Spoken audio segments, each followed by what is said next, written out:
रब्बुल आलमीन से दुआ है कि इलाहुल आलमीन जो बातें कही जा चुकी हैं और कही जा रही हैं, कहने वालों को भी और सुनने वालों को भी उस पर अमल की पूरी पूरी तौफीक अता फरमाए।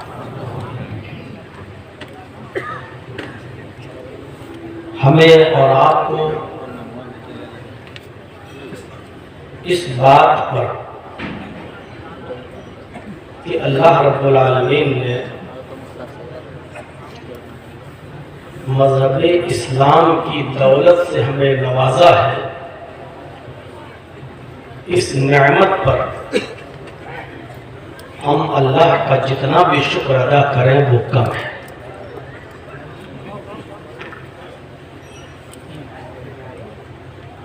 इस्लाम की तालीमात और असल इस्लाम से हम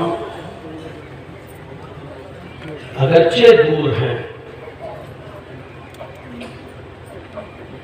जिस दिन सही इस्लाम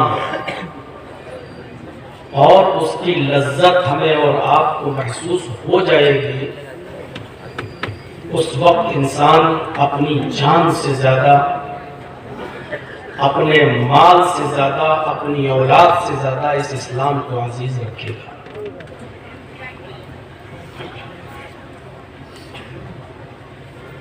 यही वो इस्लाम है जिस इस्लाम को अल्लाह तबारक व तआला ने पसंदीदा दीन कहा है।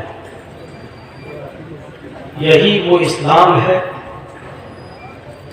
जिसको अल्लाह रब्बुल आलमीन ने जनाब मोहम्मद रसूलुल्लाह सल्लल्लाहु अलैहि वसल्लम पर मुकम्मल कर दिया है।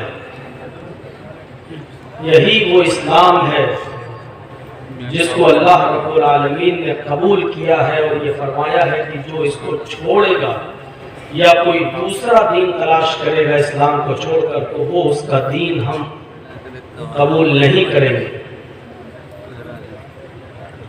यही वो दीन है जो आदम अलैहिस्सलाम से लेकर मोहम्मद रसूलुल्लाह सल्लल्लाहु अलैहि वसल्लम तक सारे पैगंबर इसी दीन की दावत देते रहे और इसी इस्लाम को पेश करते रहे। और यही वो दीन है कि यहूद और नसारा का नाम लेकर इसी दीन से उनको जोड़ने की कोशिश की गई। आइए एक एक आयत पर हम नजर डालें। अल्लाह रब्बुल आलमीन ने फरमाया इन्ना दीन इंदल्लाहिल इस्लाम, अल्लाह के नजदीक पसंदीदा दीन इस्लाम है। बहुत छोटा सा लफ्ज लगता है इस्लाम। हम उसके माना और मतलब पर गौर करें तो ये एक समंदर है जिसकी गहराई का अंदाजा आप नहीं लगा सकते। लाल और गौहर सब इसी समंदर के अंदर मिलेंगे आप। जिसने इस्लाम का मुताला किया और पढ़ा तो वो करीब आता चला गया। उसके दिल में लगी हुई जंग दूर होती चली गई। लोग आए थे इसको नफरत की नजर से पढ़ने के लिए, लेकिन जब पढ़ा तो सरोजनी नायडू क्या कहती है, नेपोलियन ने क्या कहा है, महात्मा गांधी ने क्या कहा है, इनके तासुरात से आप अंदाजा लगा सकते हैं। वो अलग बात है कि आज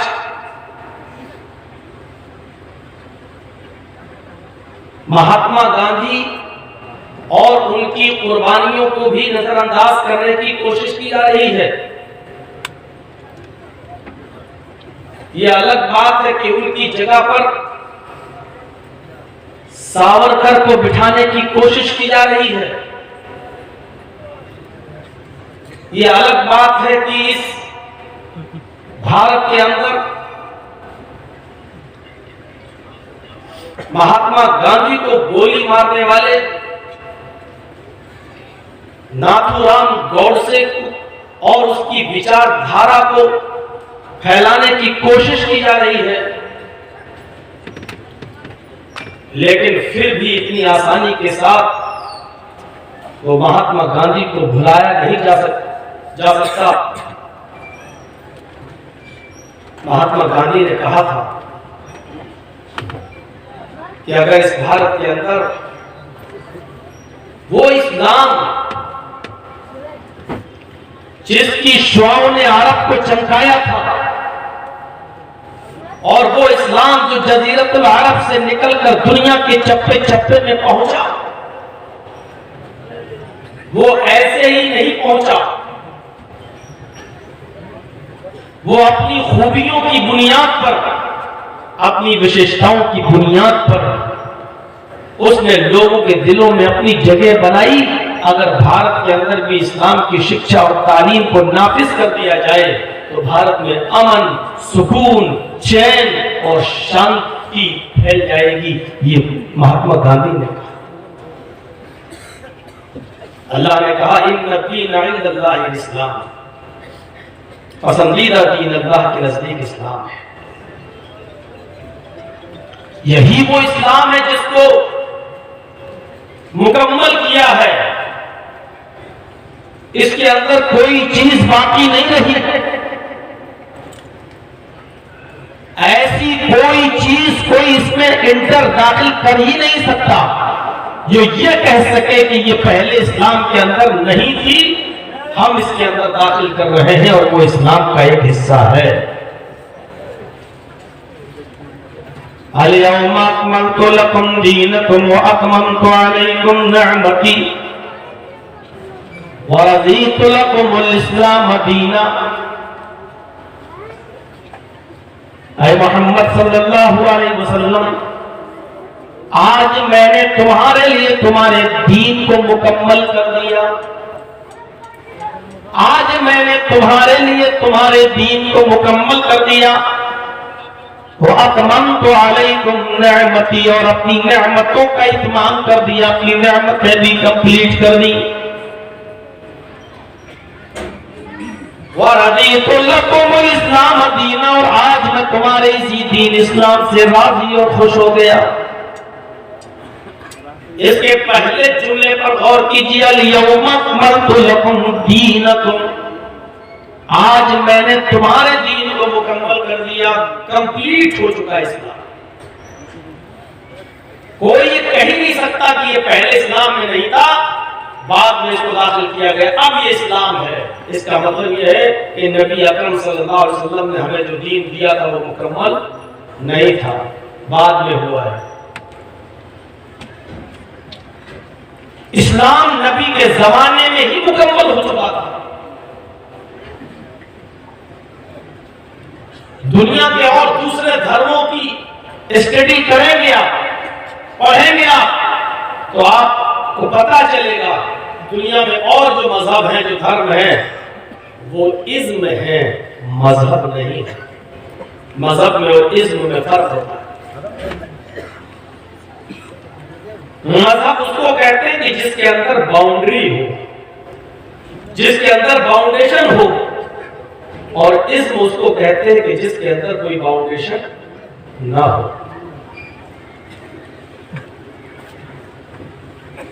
आप क्या खाएंगे उसकी एक बाउंड्री है, एक लिमिट है। क्या नहीं खाएंगे उसकी पूरी एक लिस्ट है इस्लाम की। शादी करेंगे, शादी किस तरह कर सकते हैं उसकी एक लिमिट है इस्लाम में। क्या नहीं कर सकते उसकी एक लिमिट है इस्लाम में। कितनी शादी कर सकते हैं एक बाउंडेशन है इस्लाम में। शादी के बाद बीवी के जिस्म से किस हद तक और कहां तक आप फायदा उठा सकते हैं, उसकी एक लिमिट है और उसका एक तरीका है इस्लाम के अंदर।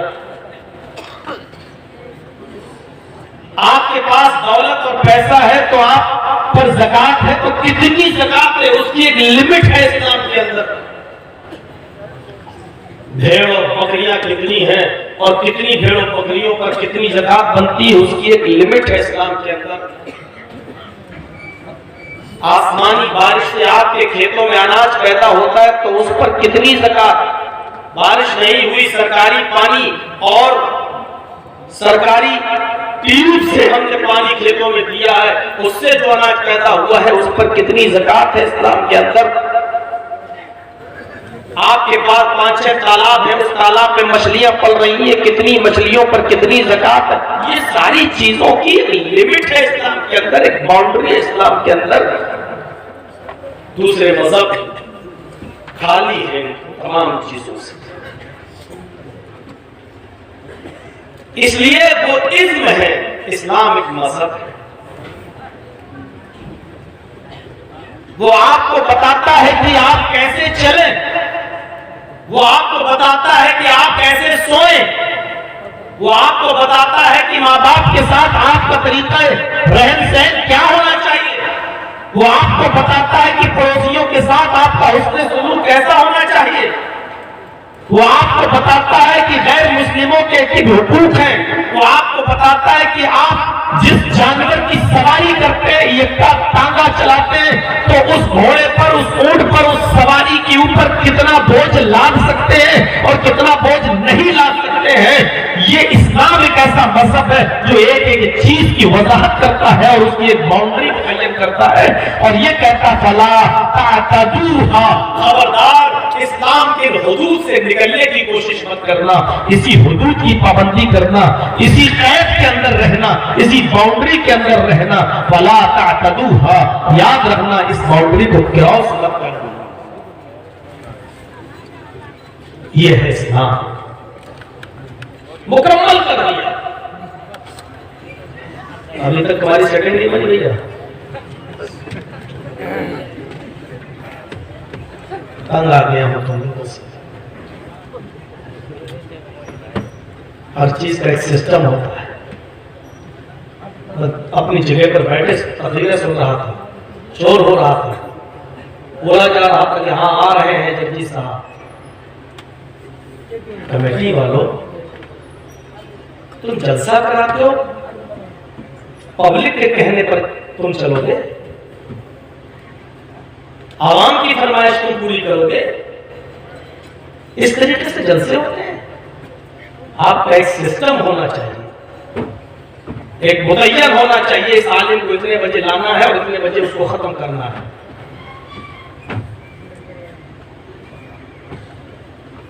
पब्लिक को अभी आप खड़ा करते हैं 10 आदमियों की 10 किस्म की मर्जी होगी, तो आप 10 की पूरी करेंगे।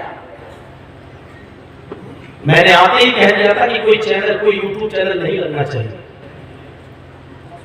जब कमेटी की नहीं चल सकती है तो कैसी चलेगी? हम उठा के फेंकेंगे इनको। ये लोग दीन की तबलीग नहीं कर रहे हैं, ये लोग अपने पेट का धंधा कर रहे हैं। आप क्यों नहीं समझते इस बात को? एक जगह तकरीर कर रहा हूं मियां बीवी के हुकूक, तो एक चैनल वाला मेरे फोटो बनाकर एडिट करके और मियां बीवी बनाता और एक को दूसरे के ऊपर लिटा देता और ये कहता कि ये मौलाना जर्जीस की तकरीर। ये चीज देखकर लोग सुनेंगे, उसके व्यूअर्स बढ़ेंगे, उसके अकाउंट में पैसा आएगा और उसके पेट की जन्नत भरेगी। एक जगह तकरीर की कि वसीम रिजवी के खिलाफ सब कुछ बदल दिया तो अपनी मशीन कैसे बदलेगा? यूट्यूब चैनल वालों ने मशीन बना दी, मौलाना जर्जीस के साथ साथ उसकी शर्मगाह तक बना दी गई। मैंने हराम खोर तक बोला है। आते ही मैंने वहीं पर कह दिया था जहां से हमको ये लोग गाड़ी लेने गए, पूर्णिया मोड़ पर मैंने कह दिया था कि कोई भी यूट्यूब चैनल लगना नहीं चाहिए। आप देख रहे हैं मैंने बिहार में आना बंद कर दिया। साल आपने कितने जलसे बिहार में देखे हैं?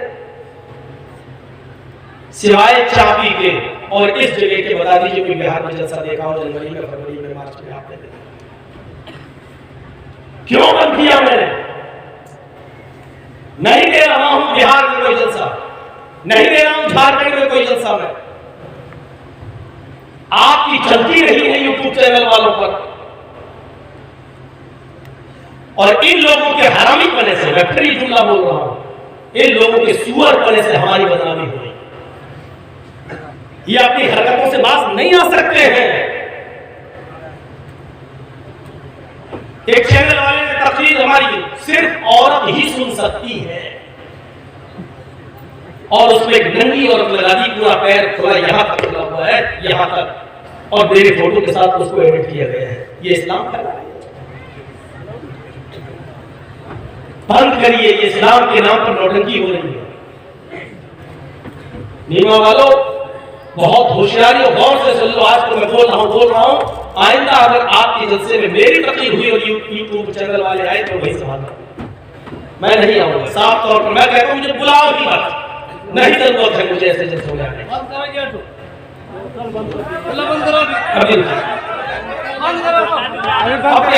इनका काम, अब तो हो गया। जो काम 5 बजे से मैं कह रहा हूं वो काम अब आपको जोश आ रहा है। इन लोगों ने मेरे ऊपर इतने मुकदमे करवाए हैं, इतने मुकदमे करवाए हैं, ये उसको नहीं समझ पा रहे हैं।